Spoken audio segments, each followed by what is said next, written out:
Ba'zan uy ichidagi jimjitlik bu shunchaki sukunat emas. Bu aytilmagan so'zlar, eshitilmagan dardlar yig'indisi. Ular bir-biriga e'tibor bermaydi, so'zlashmaydi, lekin yuraklarda g'ash, so'zlar bo'g'ilgan.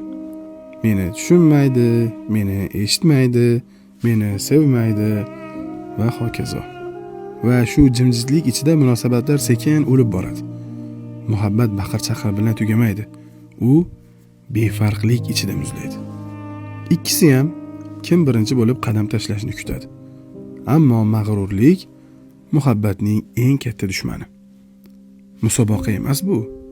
Kim birinchi yon bersa yutqazmaydi. Aksincha, muhabbatni saqlab qoladi.